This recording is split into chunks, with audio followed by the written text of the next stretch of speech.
our final author in this particular time segment is Dr. I think her name is Tana, but she'll correct me if I'm wrong. Last name is Session. And she's going to come on and talk about her book and what she wants us to, the message she wants us to glean from it. And so, welcome to the 2021 National Black Book Festival. Thank you so much, Gwen. I'm really honored and pleased to be here. Thanks for having me. I'm really excited. Okay. Well, we're excited to have you here. Welcome to the National Black Book Festival. Thank you so much, Dr. Is it Lawson? Yes. Thank you. Nice to meet you. Nice meeting you. Okay, so show us your book and then tell us what it's about. I came ready. Here we go. Okay. Stop being the best kept secret. Yes, come on. Okay, a woman's guide to stop being the best kept secret. Yes. So you don't now tell us what that means. Absolutely. So one of the things I've learned, I've been in HR for over 30 years, and I've been in the diversity space since 2007. And I've coached a lot of female executives, in particular Black females, women who have actually dimmed themselves in order to fit in or assimilate into different company cultures. And that's held them back, right? So they had all of this talent that was bottled up inside and did not feel confident or suffered with imposter syndrome to the point where they didn't allow themselves to really let their full potential shine. And the book is entitled Working While Black, A Woman's Guide to Stop Being the Best Kept Secret. And so what I do in the book is I share what my journey was in terms of my own self-discovery and learning how to stand into my full power and let that be what guide me, my North Star. And for those who weren't able to accept it, just, let them put on shades and deal with it. So so I shared my journey, and then I was fortunate enough to be able to interview some other wonderful, powerful Black women who are successful in their own right, including Swati Mandela, who is the granddaughter of Winnie and Nelson Mandela, because I wanted to get a global perspective to see, is this something that only Black women in America are experiencing, or does it actually happen in other countries? Especially since other countries aren't so focused on race as we are here.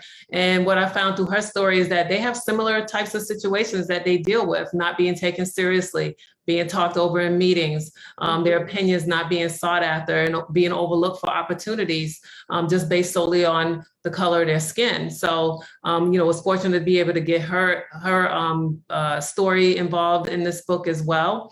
And I had Dr. Lois Frankel, she's the one who really encouraged me to write this book, but she is the author of a few New York Times bestsellers, including Nice Girls Don't Get the Corner Office.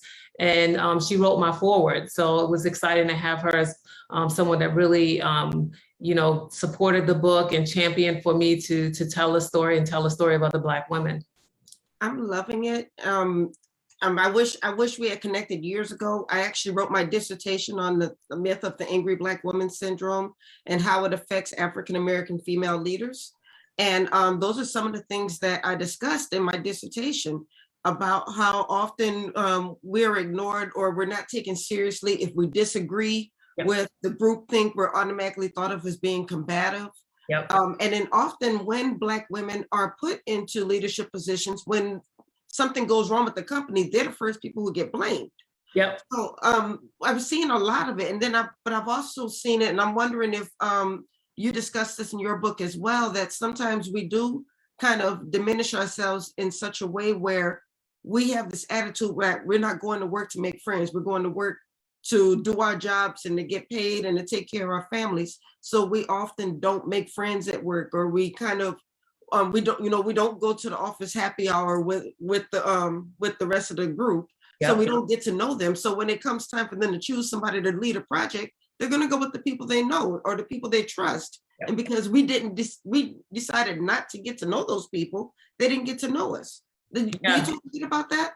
Yeah, absolutely. So what I do is I share strategies on how to own your power, your truth, your healing, your worth, and your destiny. And each of the women who shared their stories do the exact same thing, because I didn't want this to just be an anthology where we just share our stories and our woes of our experiences. I wanted people to walk away with, really, because this is a guide, with some strategies and some tools that they can use very quickly, whether they're just starting their career or maybe they're midpoint in their career and they're thinking about the next phase, and certain things have been holding them back. So yeah, you're absolutely right about all of what you said.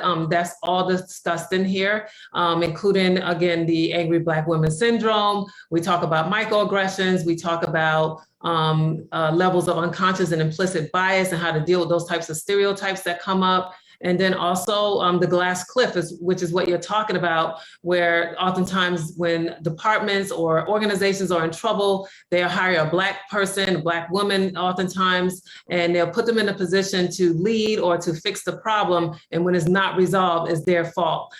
So yeah, that's the terminology called the glass cliff. So I talk about that in the book as well. Awesome. Okay, so tell people how they can get your book and how they can connect with you on social media and other platforms. Absolutely. So all social media platforms, they can find me at Dr. Tana M. Session. My website is tanamsession.com, and the book is readily available on Amazon, Barnes & Noble, Walmart, and in some independent bookstores as well. So if you want to buy it online, you have 3 different options there. If your bookstore doesn't have it, request it and my publisher can get it to them. All right. Well, wonderful. Congratulations on an amazing book, and I hope everybody reads it. When was it published? It was published earlier this year, and we did pre-orders. So we were able to sell almost 1,000 in pre-orders, and now it's readily available everywhere. Wonderful. Well, congratulations on that. Thank you so much.